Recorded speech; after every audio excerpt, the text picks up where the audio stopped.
восток, мой фантом несется на восток.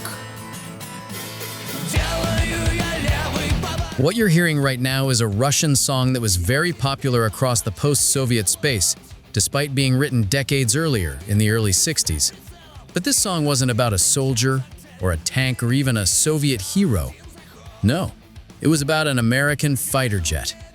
A jet so famous, so feared, that it burned itself into the imagination of pilots and songwriters on both sides of the Iron Curtain. Its name was Phantom. In the tense, high-stakes skies of the Cold War, American air power had a critical flaw. Its fighters were becoming too specialized, too locked into one job, and in the heat of combat, that made them vulnerable. The U.S. Navy, whose job it was to project power across the globe, saw a dangerous gap in its defenses. They needed a new guardian for their carrier fleets, an interceptor that could fly far out into the ocean to stop high-altitude Soviet bombers before they could unleash their deadly cargo. They asked for a long-range, all-weather shield armed with missiles, but what they got was something else. They got a beast, a machine born from a failed design competition, forged with brutal functionality, and powered by two roaring engines that left a signature trail of smoke across the sky. This was an aircraft that wouldn't just solve the Navy's problem, it would smash right through its original purpose to a degree nobody saw coming. It became a fighter, a bomber, a recon platform, and a radar killer. It became the workhorse for the Air Force, the Navy, and the Marine Corps, and the trusted heavy hammer for air forces all around the world. This is the story of the McDonnell Douglas F-4 Phantom II, a multi-role masterpiece of engineering that didn't just meet expectations, it shattered them, and in doing so, changed air combat forever. So, why did the Phantom even need to exist? To get that, you have to picture the mid-1950s, a time of serious nuclear anxiety. The biggest threat to the Navy's sprawling carrier groups wasn't other ships anymore, it was the looming threat of fast, high-flying Soviet bombers like the Tupolev Tu-95 Bear. These planes were built to fly hundreds of miles, armed with long-range nuclear cruise missiles, and hit the fleet without ever getting in range of its guns. This created a terrifying new tactical problem. The Navy needed an aircraft for a mission called Fleet Air Defense, or FAD. This wasn't about nimble, close-in dogfighting. This was about creating a defensive bubble hundreds of miles wide around the carrier. The perfect FAD plane had to be a flying fortress of technology. It needed blistering speed to intercept threats fast, and long range to patrol the empty ocean for hours. Most importantly, it needed a powerful radar to see enemies from far away and advanced missiles to take them out long before they were a threat. When the Navy looked at its current lineup, it saw a bunch of specialists, but no master of this new game. The Vought F-8 Crusader, known as the last of the gunfighters, was a brilliant dogfighter, agile and armed with cannons.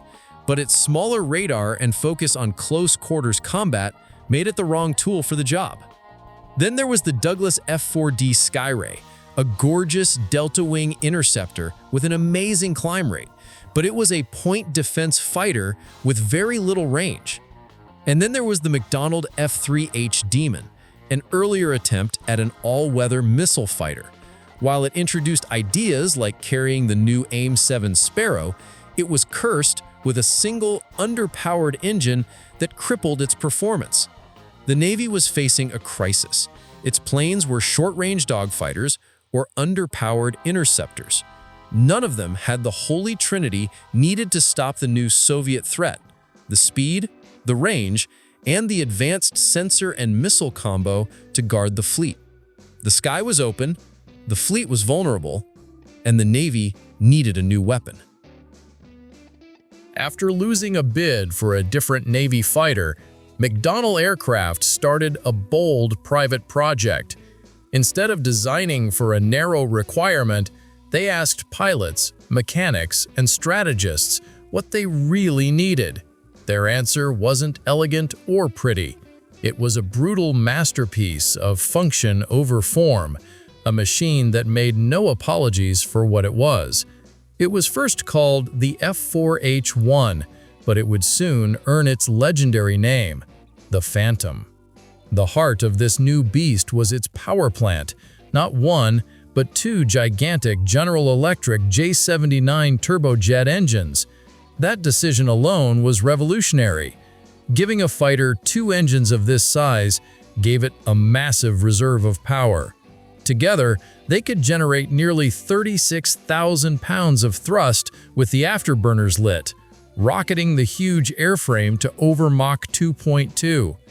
Pilots had a saying, "Speed is life," because the Phantom's raw power meant it could engage or run from a fight on its own terms.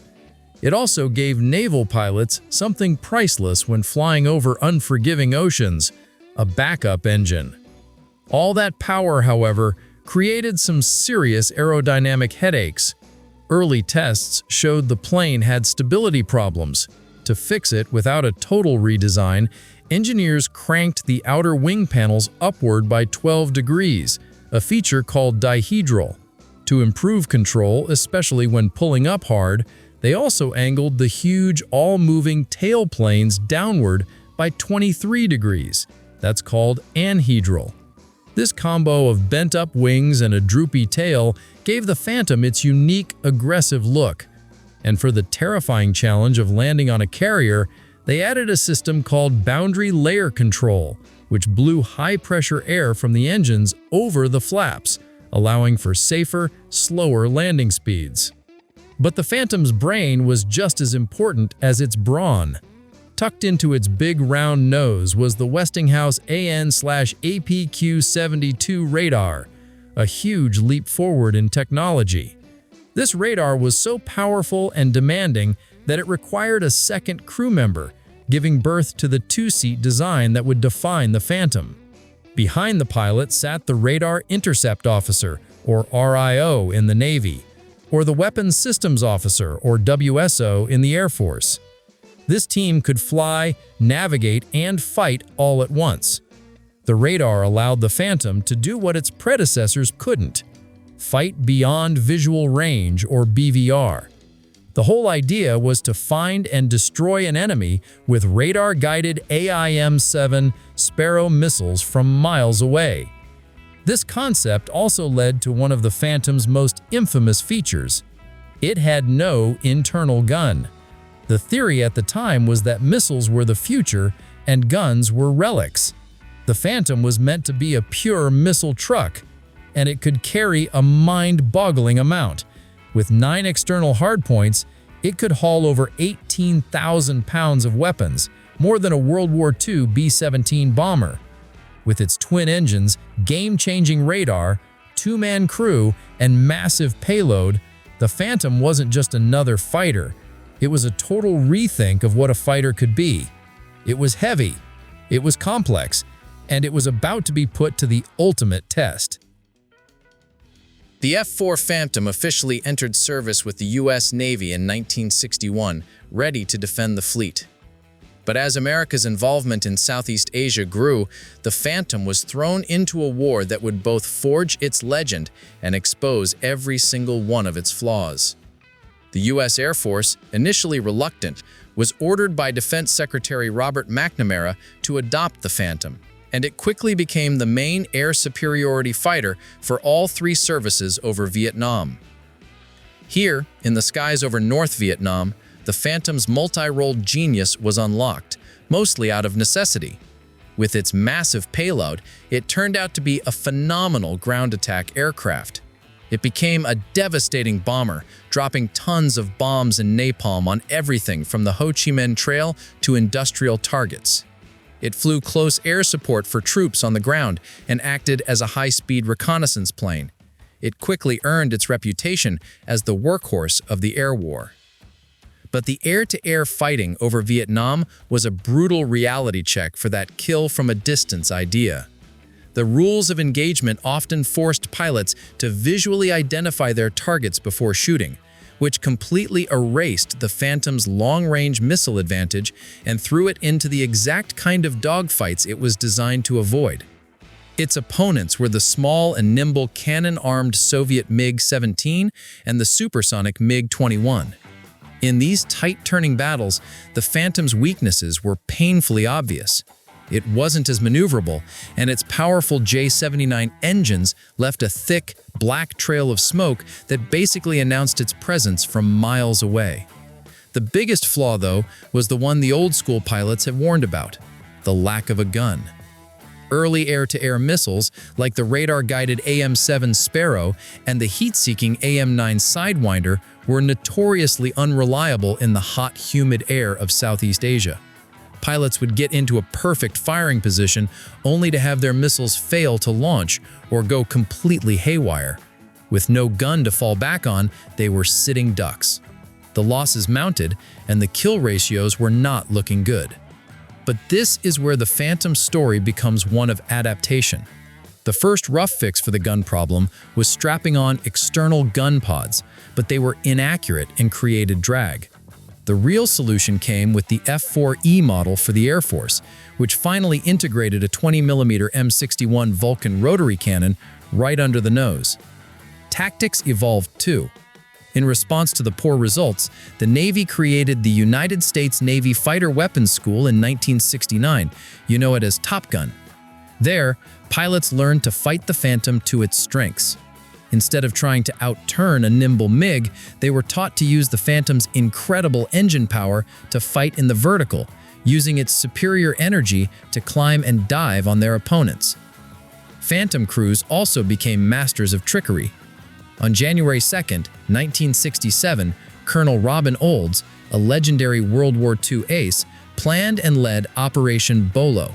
His F-4s perfectly mimicked the routes, altitude, and electronic signals of a slow F-105 bombing raid, luring North Vietnamese MiG-21s into a trap. The surprised MiG pilots found themselves ambushed by Phantoms armed for air-to-air combat. In a battle that lasted just 12 minutes, the USAF crews shot down 7 MiGs, nearly half of North Vietnam's operational MiG-21 fleet at the time, with no American losses. Operation Bolo was a stunning success that proved that, with the right tactics, the Phantom could be dominant.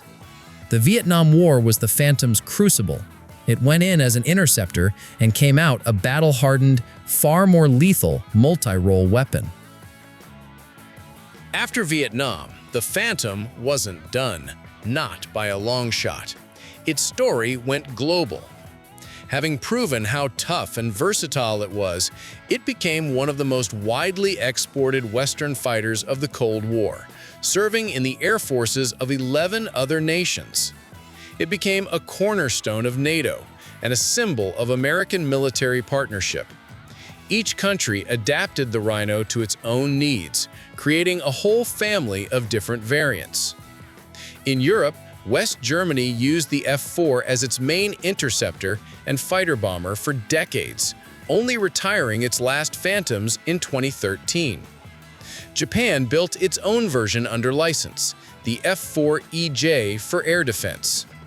The Royal Navy and Royal Air Force Phantoms did something unique, creating the only Phantoms not powered by the American J-79 engine.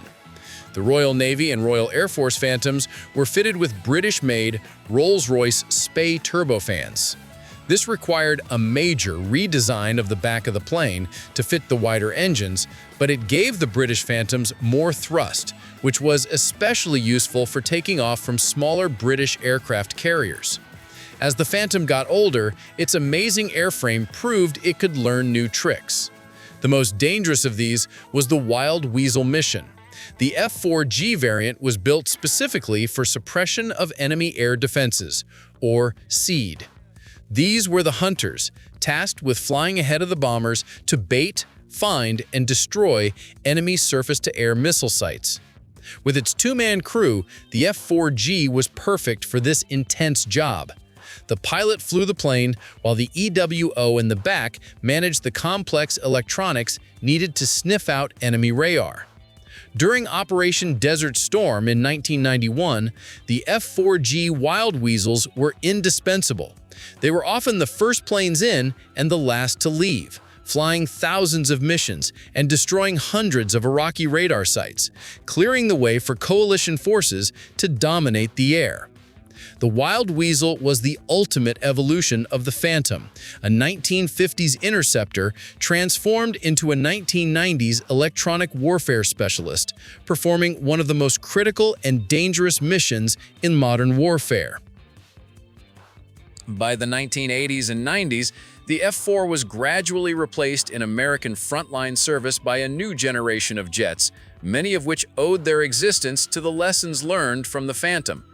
The F-15 Eagle took over as the premier air superiority fighter, but with a new emphasis on maneuverability and a radar that truly delivered on the BVR promise. The F-16 Fighting Falcon and F-A-18 Hornet embodied the multi-role idea the Phantom had pioneered, but in lighter, more agile, and more advanced packages. But even in retirement, the Phantom had one last, dignified job to do. Hundreds of old F-4s were converted into QF-4 full-scale aerial targets. These unmanned drones provided a realistic, high-performance opponent for training new pilots and testing new weapons.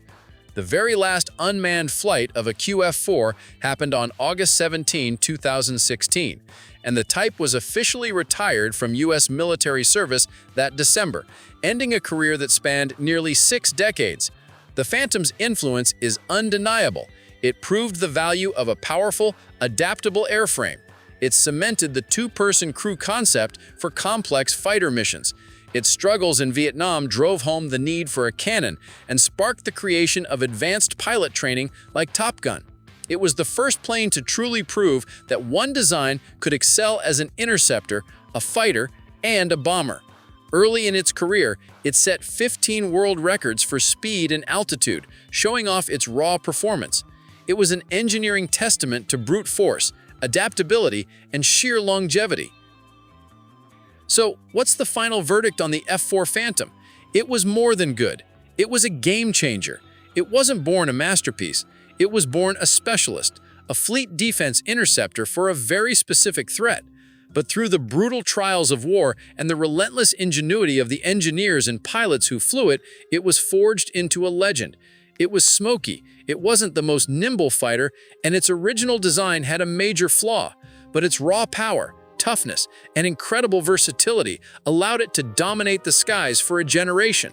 The Phantom may not fly in U.S. colors anymore, but its thunderous echo lives on in the DNA of every multi-role fighter that came after it. It was a brutal, imperfect, magnificent machine that became, against all odds, a true masterpiece of engineering. What are your thoughts on the F-4 Phantom? Was it the greatest fighter of its generation, or did its flaws hold it back? Let us know in the comments below. We'd love to hear from you. And for more deep dives into legendary machines, don't forget to like this video and subscribe to the channel. Thanks for watching.